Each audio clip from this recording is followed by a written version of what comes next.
Hello everyone. इस video में हम ऑप्शनल को किस तरह से चूज़ करना है उसके बारे में डिस्कस करेंगे।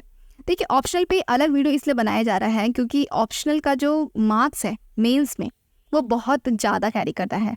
500 मार्क्स वो अकेले ही लेता है। अगर आप ना होता है ना कि आप अगर ऑप्शनल रेडी करते हैं तो आप 500 में से करीबन अगर 250 नंबर भी ले आते हैं तो भी आपका बहुत बड़ा किक रहेगा। ये आपको बहुत हेल्प करेगा मेंस से मार्क्स लाने में। हालांकि तो मेंस में अगर देखा जाए तो ऐसे है, एथिक्स है और ऑप्शनल है। ये चारों मिला के ऑप्शनल में 2 पेपर होता है, इसलिए 4 हो गया। ऑप्शनल में 2 पेपर होता है, एक एसी का पेपर होता है, एक एथिक्स का पेपर होता है। ये चारों अगर मिला लेना तो हमारा 1000 मार्क्स हो जाता है।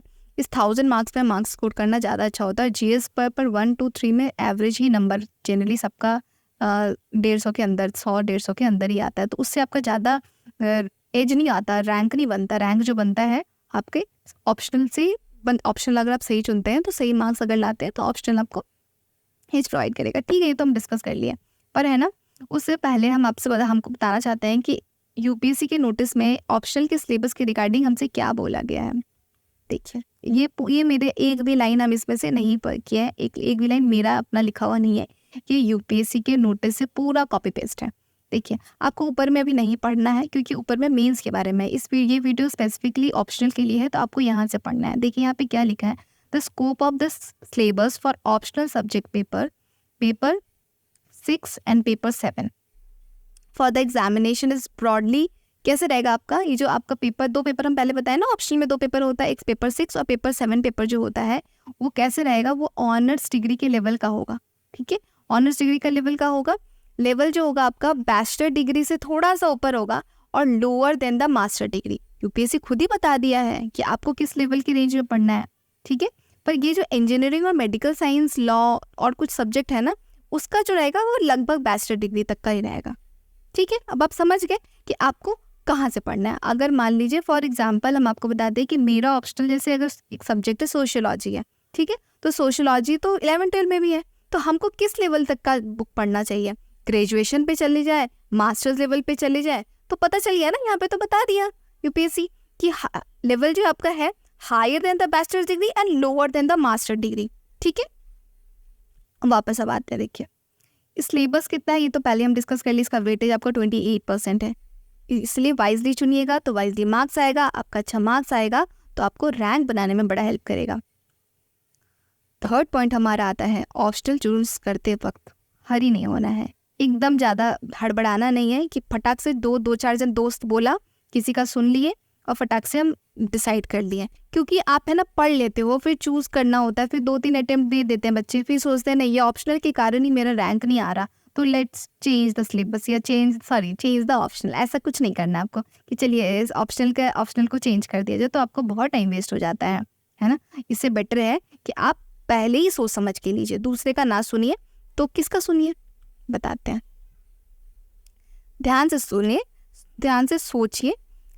एक काम कीजिए, पहले जो जीएस का जो सिलेबस है ना उसको एक बार पढ़ लीजिए। ठीक है, मतलब जैसे प्रीवियस का हिस्ट्री है, ज्योग्राफी है, पॉलिटी है, इकोनॉमिक्स है, ये सब पहले थोड़ा एक बार पढ़ लीजिए। एक रीडिंग आपका एटलीस्ट हो जाना चाहिए। ठीक है, उसके बाद आपको खुद समझ में आएगा ना कि आपका इंटरेस्ट किस पार्ट में ज़्यादा है। देखिए, मिला जुला के तो आपका जितना भी सब्जेक्ट हमारा प्रीलिम्स में आएगा उसी का तो एडवांस फॉर्म रहता है मेंस में, और मेंस ऑप्शनल आप उसी सब्जेक्ट से आप ऑप्शनल लेते हैं। मतलब ग्रेजुएशन जिस उसी सब्जेक्ट से आता है ना, या तो आपका ग्रेजुएशन किस सब्जेक्ट से रहेगा, या तो आपका ह्यूमैनिटी होगा, लिटरेचर होगा, या फिर टेक्निकल होगा। तो आप खुद देख लीजिए कि आपको किस सब्जेक्ट में इंटरेस्ट आ रहा है। अगर टेक्निकल है तो फिर तो कोई बात ही नहीं है, पर अगर आपको समझ में नहीं आ रहा है कि ज्योग्राफी लें, पॉलिटी लें, इकोनॉमिक्स लें, तो आप एक बार थोड़ा पढ़ लीजिए, फिर आपको समझ आएगा कि मेरा इंटरेस्ट किस में ज़्यादा है। ठीक है, उसके बाद आता है कि पहले जैसे हम आपको बताएं कि ये 14 ह्यूमैनिटी सब्जेक्ट्स आएगा। आपका टोटल जो सब्जेक्ट है ना ऑप्शनल में वो 48 सब्जेक्ट है, जिसमें से 14 ह्यूमैनिटी है, 11 टेक्निकल रहेगा, टेक्निकल और 13 लिटरेचर। बहुत सारे लिटरेचर होता है, हिंदी साहित्य है, इंग्लिश लिटरेचर है, बहुत सारे सब्जेक्ट होता है। अगर आप उस सब्जेक्ट से ऑनर्स किए हैं तो ज़्यादा अच्छा हुआ कि आप वही सब्जेक्ट लीजिए। ह्यूमैनिटी से में रहता है ना कि बहुत बार होता है ना, बच्चे हुआ में इंजीनियरिंग तो कर लेते हैं पर इंजीनियरिंग में ऐसा कोई इंटरेस्ट नहीं आता, और थोड़ा साइंस का ज़्यादा एक क्या बोलते हैं उसको, बहुत ज़्यादा है ना कि साइंस वाले लोग ज़्यादा इंटेलिजेंट होते हैं, ज़्यादा अच्छे फील्ड में आप जाएंगे, आपका इंटरेस्ट हो ना हो, पर नहीं आपको ज़बरदस्ती साइंस दिलवाया जाता है। घर पे होता है 9-10 के बाद ये थोड़ा रहता है IITN ये बनना है, IIT करना है, JEE देना है। तो वो सब अगर रहा, आपके प्रेशर रहा, तो आप ह्यूमैनिटी में कोई सब्जेक्ट अगर आपको इंटरेस्टिंग लगता है तो आप ले सकते हैं, अगर टेक्निकल से और नाता नहीं डालना तो, ठीक है। पर टेक्निकल का एक एडवांटेज है कि ना सब्जेक्टिव नहीं होता, लेस सब्जेक्टिव होता है। सब्जेक्टिव होने का मतलब है कि उसका आंसर ना टू द पॉइंट रहता है, जो है वो है, उसका कोई आप अपने से नहीं लिख सकते। पर्सपेक्टिव, डिफरेंट पर्सपेक्टिव नहीं होता। जैसे आपका ह्यूमैनिटी में अगर एक सब्जेक्ट हम अपने सब्जेक्ट से बार बार रिलेट कर पा रहे हैं, क्योंकि वही सब्जेक्ट मेरा था तो हम ज़्यादा बोल पाएंगे। जैसे मान लीजिए सोशियोलॉजी अगर लेते हैं, सोशियोलॉजी में आपसे पूछते हैं मैरिज के बारे में, कि मैरिज का इंस्टीट्यूशन किस तरह से अब धीरे धीरे चेंज होता चला जा रहा है, तो ये अलग अलग पर्सपेक्टिव होगा, अलग होगा। थोड़ा आप अच्छा लिख सकते हैं, कोई और अच्छा लिख सकता है जिसका थोड़ा पर्सपेक्टिव बहुत अच्छा है, सोचने का तरीका अच्छा है। पर टेक्निकल चीज़ में तो ज़्यादा चेंजेस नहीं आता ना, टेक्निकल में जो है वो है। तो टेक्निकल लेस सब्जेक्टिव होता है तो जो उसका नंबर आता है वो थोड़ा कभी कभी ज़्यादा आ जाता है। पर इसलिए आपको टेक्निकल नहीं लेना है, आप बहुत सोच समझ के लीजिए। पहले भी बोले, पर सोच समझ के हर चीज़ का, हर सब्जेक्ट का कुछ प्रोज एंड कॉन्स आप देख कर समझ कर लीजिएगा। उसके बाद आपका आता है सोच के समझने का लेने का मतलब है कि आप खुद से कुछ क्वेश्चंस पूछिए। सबसे पहले देखिए कि आपका ग्रेजुएशन किस सब्जेक्ट पे था। अगर वो ग्रेजुएशन सब्जेक्ट में बड़ा मज़ा आया है 3 साल पढ़ के, प्लीज़ वही सब्जेक्ट लीजिए। इंटरेस्ट अपना देख लीजिए। क्यों इंटरेस्ट हम बार बार बोल रहे हैं इंटरेस्ट देखने के लिए? क्योंकि इंटरेस्ट अगर आप नहीं देखेंगे ना तो आप लंबे समय तक नहीं टिक पाइएगा, है ना। क्योंकि और उसको थोड़ा डेप्थ में पढ़ना होता है। टिकना तो अब ये नहीं बोले, नेगेटिव नहीं हो रहा कि आपको 4-5 अटेम्प्ट लग ही जाना है, ऐसा बात भी नहीं है। पर हाँ, इंटरेस्ट इसलिए आना चाहिए क्योंकि आप थोड़ा डेप्थ में पढ़ते हैं ना, तो थोड़ा डेप्थ में पढ़िएगा तो उसका आंसर आप और ज़्यादा अच्छा से कर पाइएगा। और सेकंड सबसे बड़ा इंपॉर्टेंट पॉइंट होता है कि आपको इंटरव्यू में ना आपसे ऑप्शनल के रिगार्डिंग कभी कभी क्वेश्चंस पूछता है, तो वो भी आपको पता होना चाहिए थोड़ा। तो जब तक आपको इंटरेस्ट नहीं आएगा, आप डेप्थ में पढ़ेंगे नहीं, जब डेप्थ में नहीं पढ़ेंगे तो आप आंसर नहीं कर पाएंगे, ठीक है। और थर्ड पॉइंट हमारा आता है स्कोरिंग होना चाहिए। मार्क्स जनरली उस सब्जेक्ट से बच्चे का मार्क्स आ रहा हो, ऐसा सब्जेक्ट लीजिएगा। ये सब भी देखिए, हम बार बार बोल रहे हैं कि ग्रेजुएशन देख के लीजिए, फिर बोल रहे हैं इंटरेस्ट देख के लीजिए, फिर स्कोरिंग देख के लीजिए। सब कुछ सोच के समझ के फिर लीजिए, ठीक है। मेरा ऑप्शनल अगर हम बताएं तो आप समझ ही गए होंगे, यस कर चुके होंगे। बार बार सोशियोलॉजी बोले तो मेरा तो सोशियोलॉजी ही ऑप्शनल है, और सोशियोलॉजी से हम बैचलर्स भी किए हैं। तो सोशियोलॉजी मिला, मेरे को पसंद है। सोशियोलॉजी लेने का पर्पज़ था कि मेरे को अच्छा लगता है सोसाइटी के बारे में जानना, सोसाइटी के बारे में पढ़ना, और थोड़ा सा ईजी लगता है। तो और लोग और की सब्जेक्ट की कंपेयरिंग में सोशियोलॉजी से मिलता जुलता एक और सब्जेक्ट है एंथ्रोपोलॉजी, आप वो भी ले सकते हैं। और अगर आपका कोई सब्जेक्ट रहा है ग्रेजुएशन से, अगर आप बहुत इंटरेस्ट है तो वो भी ले सकते हैं, आपके अकॉर्डिंग है। पर हाँ, आप 1 मंथ डिले कर लीजिए ऑप्शनल लेने में, बहुत बेस्ट होगा। पर हड़बड़ी में ना गलत ऑप्शनल मत ले लीजिएगा। गलत इन द सेंस कि आपके अकॉर्डिंग में फिट ना बैठता हो तो बस।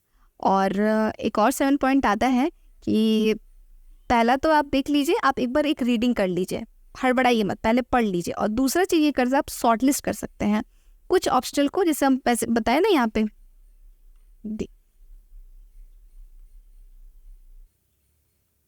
हाँ देखिए, इसमें जो 48 टोटल सब्जेक्ट है ना, तो आपके इस टोटल 48 सब्जेक्ट में ना आप ना लिख लीजिए 48 सब्जेक्ट को, और सबसे पहले ना काट दीजिए। जो जो आपको नहीं लेना ही नहीं, इसको पहले काट दीजिए, हटा दीजिए, ठीक है। उसमें से जो बचता है ना उसको शॉर्ट लिस्ट कर लीजिए कि हाँ ये लिया जा सकता है, ये लिया जा सकता है, ये लिया। उसकी शॉर्ट लिस्ट करने के बाद फिर उसके बाद उसमें से आप चूज़ कीजिएगा। कब चूज़ कीजिएगा? जब आप एक बार ना GS का पूरा रीडिंग कर लेंगे तब, और फिर थोड़ा सा देख के आसपास में सब सुन लीजिएगा, 4-5 लोगों का बात भी सुन लीजिएगा, अपना अपना दिक्कत और अच्छा बताएंगे ये लोग, सुन लीजिएगा, पर करिएगा वही जो आपको सूटेबल लगे, ठीक है। बस यही तक है, थैंक यू। और इसके बाद हम सिलेबस को बहुत अच्छे से डिस्कस करेंगे, पर एक रिकमेंड हम ये करेंगे, मेरा एडवाइस रहेगा कि उस वीडियो में जाने से पहले ना आप एक काम कीजिएगा, इस वीडियो के डिस्क्रिप्शन बॉक्स में आपको ना UPSC का नोटिस का PDF मिल जाएगा, आप उसको अच्छे से डाउनलोड करके रख लीजिएगा। और हाँ डाउनलोड कर लीजिएगा। उसमें बहुत सारा पेजेस है, पर हम कुछ पेजेस मेंशन कर देंगे, वो नंबर मेंशन कर देंगे, आप वही सारे पेजेस को डाउनलोड कर लीजिएगा, ठीक है। जैसे पूरा वो डाउनलोड करने का ज़रूरत नहीं है, या फिर प्रिंट आउट का पैसा जाएगा अगर 5 रुपये, तो आप वेस्ट मत कीजिएगा। कुछ कितना करीबन 20 पेज होगा, 20 पेज मेंशन कर दे रहे पेज नंबर इस वीडियो के कमेंट में। आप वो सारा PDF को, वो सारा पेजेस को प्रिंट आउट निकाल के PDF रख लीजिएगा, ठीक है। सामने रहने से ज़्यादा अच्छा होता है।